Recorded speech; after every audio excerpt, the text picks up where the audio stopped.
Olá, povo de Deus, sábado da 26ª semana do Tempo Comum, 5 de outubro de 2024, São Benedito.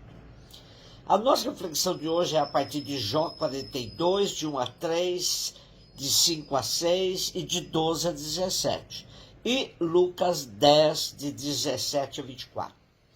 Jó respondeu ao Senhor dizendo: reconheço que podes tudo e que para ti nenhum pensamento é oculto. Quem é esse que ofusca a providência sem nada entender? Falei, pois, as coisas que não entendia, de maravilhas que ultrapassam a minha compreensão. Conheci o Senhor apenas por ouvir falar, mas agora eu o vejo com meus olhos. Por isso me retrato e faço penitência no pó e na cinza. O Senhor abençoou a Jó no fim de sua vida mais do que no princípio. Ele possuía agora 14.000 ovelhas, 6.000 camelos, 1.000 juntas de bois e 1.000 jumentas. Teve outros 7 filhos e 3 filhas. A primeira chamava-se Rola, a segunda Cássia e a terceira Azevite. Não havia em toda a terra mulheres mais belas que as filhas de Jó. Seu pai lhes destinou uma parte da herança entre os seus irmãos. Depois destes acontecimentos, Jó viveu 140 anos e viu seus filhos e os filhos de seus filhos até a 4ª geração. E Jó morreu velho, repleto de anos. Desde o capítulo 38 de Jó, temos o discurso de Javé, depois das falas dos 3 amigos e das respostas do próprio Jó. Hoje temos a última resposta de Jó ao discurso de Javé.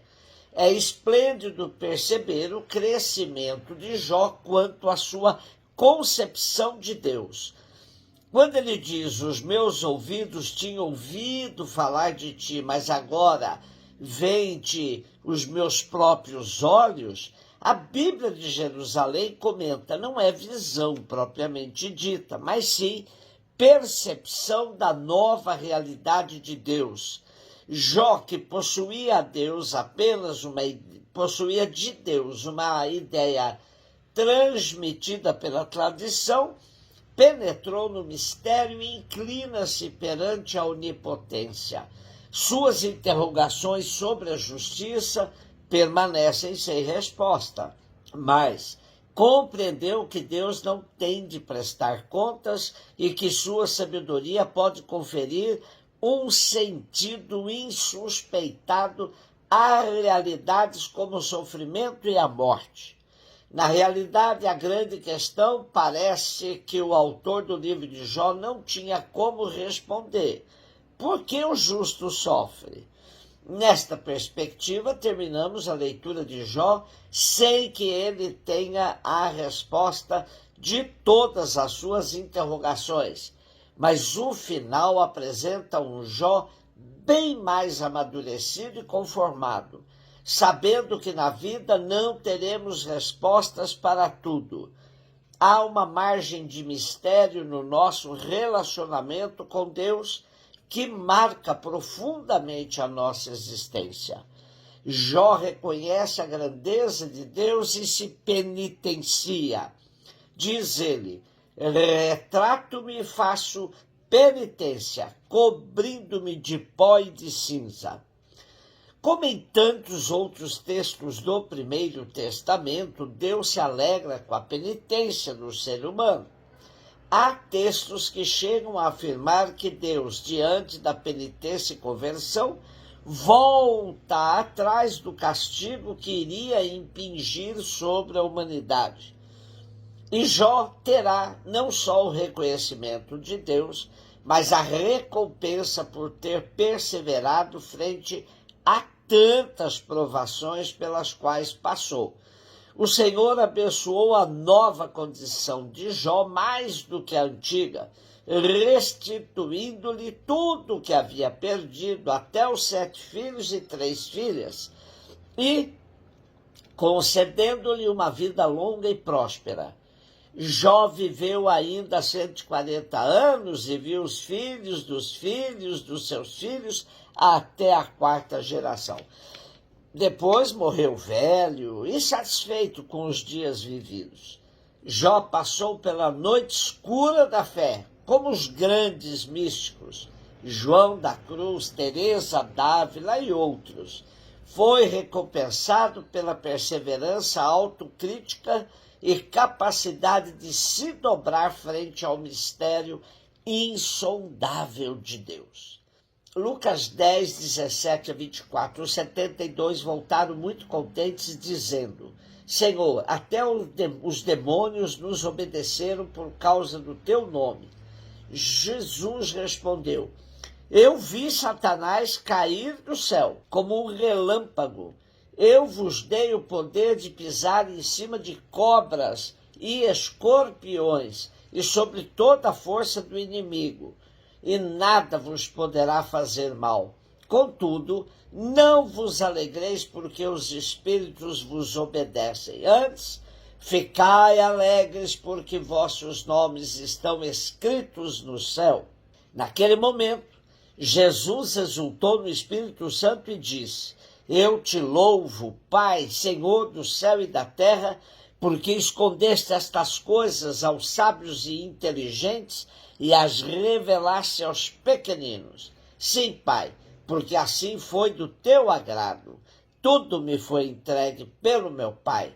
Ninguém conhece quem é o Filho a não ser o Pai, ninguém conhece quem é o Pai a não ser o Filho, e aquele a quem o Filho o quiser revelar. Jesus voltou-se para os discípulos e disse-lhes em particular: Felizes os olhos que veem o que vós vedes. Pois eu vos digo que muitos profetas e reis quiseram ver o que estáis vendo e não puderam ver, quiseram ouvir o que estáis ouvindo e não puderam ouvir. É interessante que a prestação de contas sobre a missão que os 72 discípulos fazem a Jesus exalte sobretudo o exorcismo. Jesus confirma que de fato eles terão poder sobre Satanás, que cairá do céu como um relâmpago, e poder também sobre animais peçonhentos. Mas nada disso deverá fazer com que eles saiam cantando loas. Mais importante que tudo é o fato de se pertencer ao reino. Melhor que ter as potências debaixo dos pés é ser filho do alto, ter os nomes escritos no céu. Ainda assim, Jesus se extasia diante da alegria dos discípulos que se empolgaram com a missão, e faz uma das suas mais belas orações: Bendigo-te, ó Pai, Senhor do céu e da terra, porque escondestes estas coisas aos sábios e aos inteligentes, e as revelaste aos pequeninos. Sim, Pai, porque assim foi do teu agrado. Interessante que Lucas descreva esse êxtase de Jesus como fruto da ação do Espírito Santo.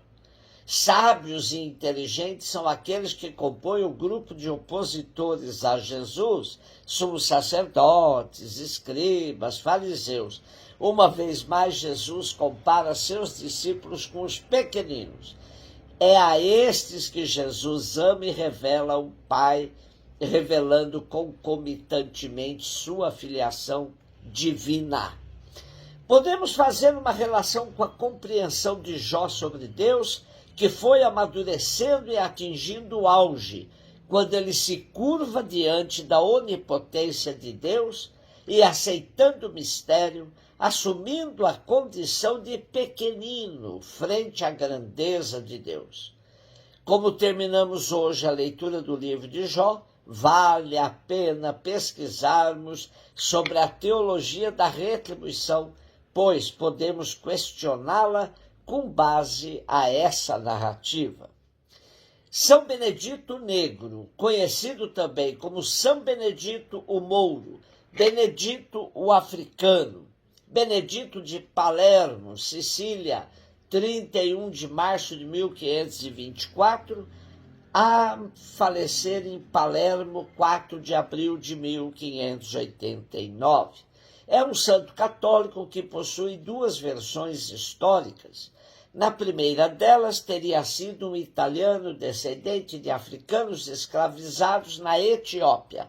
Em outra, teria sido um mouro islâmico escravizado ao norte da África, acontecimento comum no sul da Itália na época. Foi canonizado em 1807 pelo Papa Pio VII. Seu culto se espalhou pelos 4 cantos do planeta. Em 1652 já era o santo padroeiro de Palermo, mais tarde foi aclamado santo padroeiro de toda a população afro-americana, mais especialmente dos cozinheiros e profissionais da nutrição. Um beijo no seu coração.